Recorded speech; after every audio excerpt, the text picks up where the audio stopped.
Goedemiddag. Goeie. Wij zijn van hier en wij vragen de mensen wat hing het er bij jou boven de bank? Wat er bij mij boven de bank hing het. Dan hing het wel wat boven de bank. Ik ken jou nevens mij trouwens. Ja, we hebben hem wel eens eerder gezien, denk ik. Ja, bij de haven weer. Dat is, Ja, Jeren hebben wij voor hier volgens mij al mooi geweest. Dat kan wel kloppen toch? ja, dat is, Jim hebben toen de tijd mij veel vanwege mijn vreemde hobby. Ja, want de reden dat ik oorbel is omdat je tuinen wel bijzonder uitziet. Dus wij dachten, hé, daar kun je wel even informeren.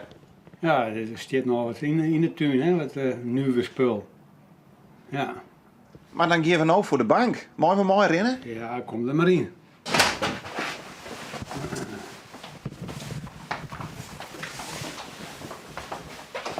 Oei. Nou, hier is de bank. En dan hing ik krijg wat boven de bank. Dat is wel aardig, denk ik. Ja, vertel, wat hing het er? Nou, er hing hier een paar Lettinga's. Lettinga, dat wie een kunstschilder van vroeger in Haas, die een oerbuurman. En die schilderde mooie schilderijen. En dat is die eerste is een Lettinga, die tweede is een Lettinga. En ik heb nog een paar tekeningjes ook.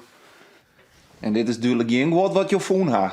Nee, dit heb ik net gevonden. Nee, wie het maar wie. Ik heb er wel aardig voor betaling moeten. Ja, want dat wij even zeggen naar je huis aan de boetenkant en ik in de tuin. Wat doe je ook alweer? Nou ja, het is, ik ben, ze nemen mij wel eens de gevaarlijke groene rakker. Dat is een naam die de vissers mij jong hebben op Facebook, want ik ben een grondstoffenjutter. En eigenlijk ik wel een plastic jutter. Dus het is eigenlijk plastic wat je laat. En ja, wat er was het meeste just in een soort visserijspel natuurlijk. En toen ik er druk met dwaande, ik op social media. En toen kreeg ik die naam, de gevaarlijke groene rakkers. Nou ja, ik doe het net voor mezelf natuurlijk.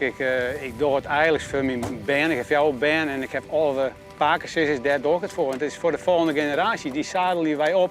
Maar gigantische problemen. Dit spul komt al hier IC terug, dat is de leegste plek. Het druilt al naar de oceaan, het valt uiteen onder wind, weer, zonlicht. Het worden microscopische lietse deeltjes en het komt er waarom op uw boord. Nou is het al mooi wat Jeren Lien dat wij maar hier met jou op Aardwest hebben. Ja, dat klopt. Ben je nog altijd actief? Ik ben nog altijd actief. Ik probeer zo vol mogelijk boeten te wijzen. En een soort wandelen. En dan de kostjan en zien wat er aan is. En zoek naar het waar. Waar komt er in voor? Wat is het tij? Dat is wel belangrijk voor mij altijd. En dan gewoon daar even een rennen. En dan rom ik takkelijk het tijd op. Want ik heb wel een beetje doel is rennen, maar dan krijg ik wat waan. Poets je mij, speel erin. En weer in de bak.